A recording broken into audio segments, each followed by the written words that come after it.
بسم اللہ الرحمن الرحیم۔ شروع اللہ کے نام سے جو بڑا مہربان نہایت رحم کرنے والا ہے۔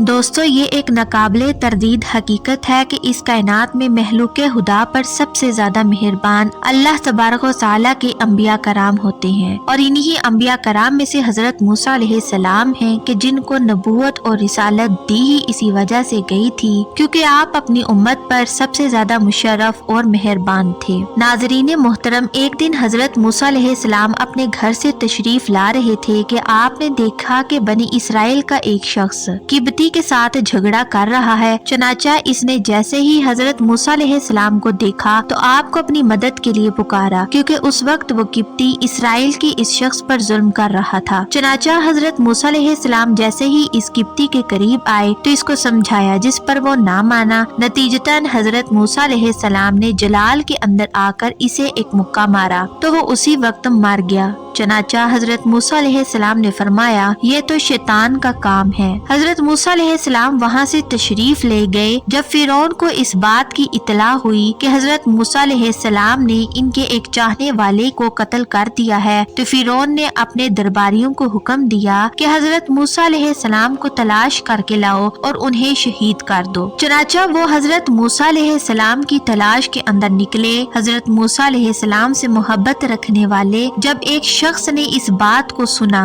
تو وہ دوڑتا ہوا حضرت موسیٰ علیہ السلام کے پاس آیا اور اس سارے معاملے کے بارے میں حضرت موسیٰ علیہ السلام کو اطلاع دی اور عرض گزار ہوا کہ حضور آپ یہاں سے تشریف لے جائیں۔ چنانچہ حضرت موسیٰ علیہ السلام نے مصر سے نکل کر مدین کی طرف جانے کا ارادہ کیا۔ آپ وہاں سے چپکے سے نکلے اور مدین روانہ ہو گئے۔ حضرت موسیٰ اس راستے سے ناواقف تھے اور کوئی آپ کی رہنمائی کرنے والا بھی نہ تھا، اور آپ کے پاس نہ ہی سواری تھی اور نہ ہی کھانے پینے کا کچھ سامان تھا۔ چنانچہ اللہ کے نبی حضرت موسیٰ علیہ السلام مسلسل 7 روز تک پیدل سفر کرتے رہے، اور اس سفر کے دوران آپ پتے اور گھاس وغیرہ کھاتے رہے، یہاں تک کہ جب آپ 7 دنوں کے سفر کے بعد مدین کے پاس پہنچے تو اس وقت سبزہ کھانے کی وجہ سے آپ کے پیٹ کا رنگ بھی سبز ہو چکا تھا۔ چنانچہ حضرت موسیٰ علیہ السلام جب مدین کے اندر داخل ہوئے تو آپ نے دیکھا کہ وہاں پر ایک کنواں موجود ہے جہاں پر لوگ جمع ہو کر اپنے جانوروں کو پانی پلا رہے تھے۔ چنانچہ اسی دوران اللہ کے نبی حضرت موسیٰ علیہ السلام کی نظر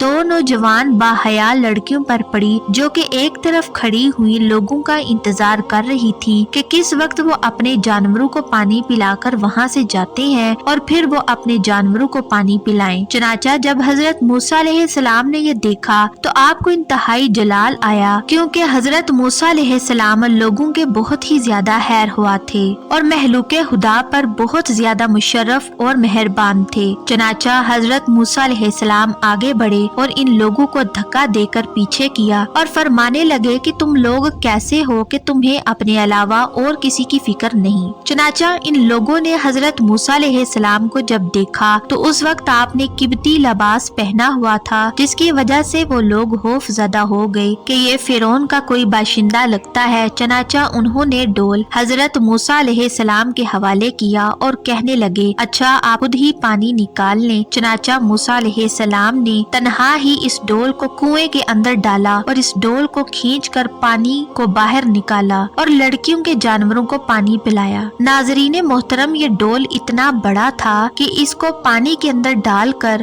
8 یا 10 آدمی نکالا کرتے تھے، لیکن حضرت موسیٰ علیہ السلام اتنے دنوں کے بھوکے اور اتنے لمبے سفر کے باوجود چنانچہ حضرت موسیٰ علیہ السلام نے تنہا ہی اس ڈول کو پانی کے اندر ڈالا اور 8 آدمیوں کے بجائے اکیلے ہی آپ علیہ السلام نے اسے کھینچ لیا۔ ناظرین محترم، اس وقت دھوپ اور گرمی کافی تھی اور آپ علیہ السلام بھوک کی شدت سے نڈھال تھے۔ چنانچہ موسیٰ علیہ السلام ایک درخت کی طرف چلے گئے اور وہاں پر سائے کے اندر بیٹھ گئے اور اللہ تبارک و تعالیٰ سے کھانے کے لیے دعائیں کرنے لگے۔ چنانچہ جب وہ لڑکی लड़कियां पानी पिलाकर आज मामूल के खिलाफ जल्दी घर वापस आईं, तो हजरत शुएब अलैहिस्सलाम ने पूछा कि आज तुम दोनों इतनी जल्दी कैसे वापस आ गई। तो उन लड़कियों ने हजरत शुएब अलैहिस्सलाम को इस नौजवान के बारे में बताया, जिस पर हजरत शुएब अलैहिस्सलाम ने इन दोनों लड़कियों में से एक को कहा कि तुम जाओ और उस नौजवान को मेरे पास लेकर आओ। चुनाचा वो लड़की चलती हुई हजरत मूसा अलैहिस्सलाम के पास गई और हजरत मूसा अलैहिस्सलाम से कहा कि मेरे वालिद आपको घर के अंदर बुला रहे हैं। जिस पर मूसा अलैहिस्सलाम ने फरमाया कि मैं नेकी का बदला नहीं लेता,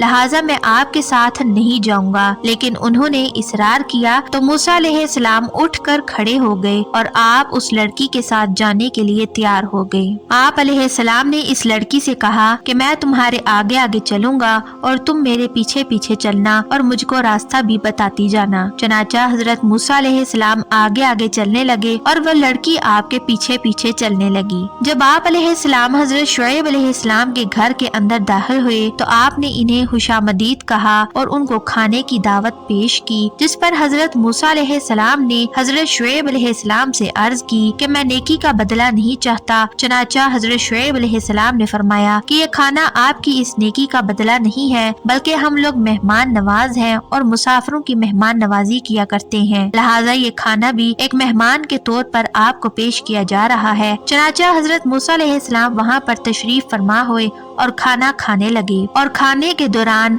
अपनी जिंदगी के तमाम वाकयात और किब्ती के हवाले से भी हजरत शुएब अलैहिस्सलाम को आगाह किया, जिस पर हजरत शुएब अलैहिस्सलाम ने फरमाया कि अब आपको यहाँ पर कोई खौफ खाने की जरूरत नहीं, क्योंकि अब आप एक ऐसी जगह पर आ चुके हैं कि जहाँ पर फिरौन की हुकूमत कायम नहीं है। चनाचा जब मूसा अलैहिस्सलाम खाने से फारिग हुए तो हजरत शुएब अलैहिस्सलाम की बेटियों में से एक बेटी ने हजरत शुएब अलैहिस्सलाम की बारगाह के अंदर अर्ज की, ऐ मेरे अब्बा जान, इस नौजवान को अपने यहाँ हादिम रख ली, क्योंकि ये ताकतवर भी है और अमीन भी। जिस पर हजरत शुएब अलैहिस्सलाम ने कहा कि तुम्हें इनकी ताकत और अमानत का कैसे पता चला? तो उस लड़की ने अर्ज की कि ताकत का पता तो इस तरह चला कि जिस डोल को 8 आदमी मिलकर खींचते थे, इसने तन्हा ही इस डोल को खींच लिया। और इसकी अमानत का इस वजह से पता चला क्योंकि जब मैं इनको लेने के लिए गई थी तो उन्होंने हया की वजह से कहा था कि मैं आगे चलूंगा और आप मेरे पीछे चलेंगी। कहीं ऐसा ना हो कि आप मेरे आगे चलें और हवा की वजह से आपका कपड़ा उड़े और मेरी नजर आपके जिस्म के किसी हिस्से पर पड़ जाए। और बेहतरीन हादम वही होता है जो ताकतवर भी हो और अमीन भी। चनाचा हजरत शुएब अलैहिस्सलाम कुछ देर सोचते रहे और फिर आप अलैहिस्सलाम ने फरमाया कि क्या तुम 7 साल तक मेरी खिदमत करोगे,